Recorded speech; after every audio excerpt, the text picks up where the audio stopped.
శివకుమార్ గారు ఇప్పుడు చెప్పండి, ఈ 4 చోట్ల తొక్కిసలాట మీరు నమస్తే అండి. నమస్తే సార్. ఈ మామూలుగా సరే 48 మంది గాయపడ్డారు, అదృష్టం కనీసం 6 చనిపోయారు, ఇంకా ఎక్కువ మరణాలు లేని సంతోషించాలి మనం. 48 మంది గాయపడ్డారంటే కొంచెం పెద్ద తొక్కిసలాటే జరిగింది. శ్రీనివాసంలో జరిగింది, ఈ బైరాగిపట్టేడు దగ్గర జరిగింది, మిగతా 2 చోట్ల కూడా అలిపిరి దగ్గర, ఇంకొక చోట ఎక్కడో కూడా జరిగిందని చెప్పారు, జీవకోన. ఈ 4 చోట్ల కూడా తొక్కిసలాట జరిగింది, ప్రాణాలు 2 చోట్ల పోయినాయి. సహజంగా తిరుమలలో ఈ వైకుంఠ ఏకాదశులు కొత్తగా ఇప్పుడే మన దీపక్ రెడ్డి గారు కూడా చెప్తున్నారు, క్రౌడ్ మేనేజ్మెంట్లో వెల్ ఎక్స్పర్టైజ్ ఉన్నటువంటి సిబ్బంది, టీటీడీ వాళ్ళు కావచ్చు, పోలీసులు కావచ్చు, అంత అనుభవం ఉన్న వాళ్ళు. ఏం జరిగి ఉంటుందని మీ అంచనా శివకుమార్ గారు? ఓం నమో వెంకటేశాయ. చెప్పండి. జై గోమాత. ముఖ్యంగా వైకుంఠ ఏకాదశి ఉత్తర ద్వార దర్శనం చేసుకోవాలని లక్షలాది మంది శ్రీవారి భక్తులు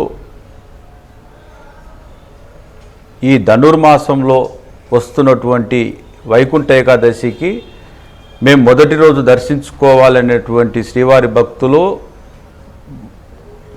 లక్షల మంది వస్తున్నటువంటి విషయానికి తిరుమల తిరుపతి దేవస్థానం పాలక మండలికి, అక్కడున్న అధికారులకు అందరికీ కూడా తెలుసు.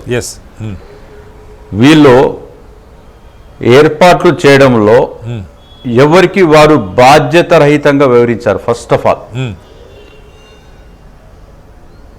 ముఖ్యంగా 9 సెంటర్లలో 90 కౌంటర్లు పెట్టారు.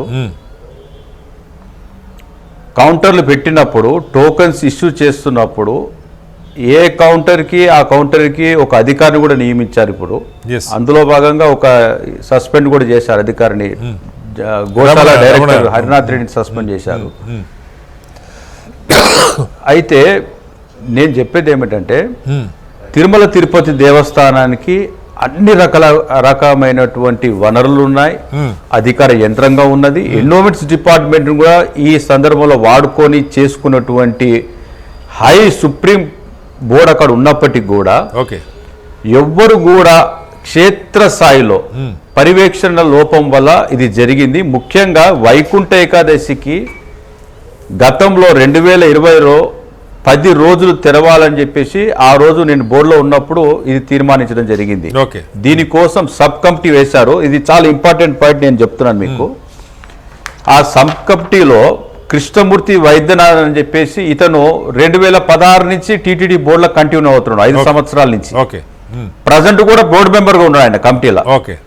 తర్వాత మై హోమ్ గ్రూప్ అధినేత రామేశ్వరరావు గారు, నేను కూడా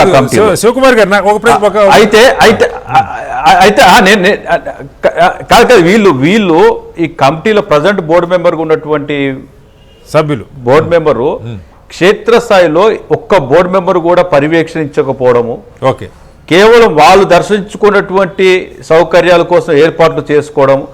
అక్కడ డిపార్ట్మెంట్స్ లో సిబిఎస్ఓ ఉంటాడు, కలెక్టరు, ఎస్పీ, వీళ్ళందరూ కూడా బాధ్యత రహితంగా వివరించడం పట్ల ఇది జరిగినటువంటిది నేను క్లియర్గా చెప్తున్నా.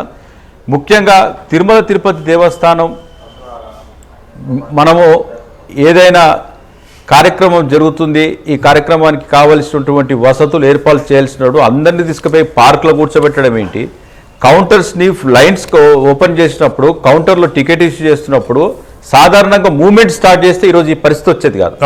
అందరు అక్కడికి వచ్చినాక కూడా మూవ్మెంట్ స్టార్ట్ చేయలేదు. చేయకపోవడం వల్ల ఎక్కడైతే క్యూ లైన్ ఎండ్ అవుతుందో దాటి క్యూ లైన్ వెళ్ళిపోయినాక వరకు కూడా వాళ్ళు ఇక్కడ స్టార్ట్ చేయడం వల్ల తొక్కిసలాట జరిగినటువంటిది ప్రాథమికంగా. ఒకటి చెప్పండి శివకుమార్ గారు, ఇప్పుడు కొండ మీద అధికారికి ఇంకో అధికారికి కోఆర్డినేషన్ లేదు. మీరు చెప్తుంది కరెక్ట్. ఖచ్చితంగా కొండ మీద అయితే మనకి ఈవెన్ కాంప్లెక్స్లు, వైకుంఠ క్యూ కాంప్లెక్స్లు కాకుండా బయట కూడా ఆల్మోస్ట్ ఇట్లాంటి ప్రత్యేక సందర్భాల్లో 10 కిలోమీటర్లు క్యూ లైన్లు కట్టి ఉంటాయి, బ్యారికేడింగ్ కట్టి ఉంటుంది. మరి కింద కూడా ఈసారి కిందే 9 ఈ స్లాటెడ్ సర్వదర్శనం కౌంటర్లు పెట్టినప్పుడు అక్కడ ఇలాంటి క్యూలు ఉన్నాయా, లేదా ఒకేసారి జనం వస్తే ఎలా పోవాలి లోపలికి? క్యూలో 10 మంది నిలబడేది ఉంది, బయట 1000 మంది ఉంటే అసలు అవకాశం ఉండదు, తొక్కిసలాట న్యాచురల్గా జరుగుతుంది కదా. ఈ 10 రోజుల్లో 8 లక్షల మంది దర్శించుకుంటారు స్వామివారిని. అందులో 9 సెంటర్లో వీళ్ళు 9 సెంటర్లో 90 కౌంటర్లు పెట్టారు.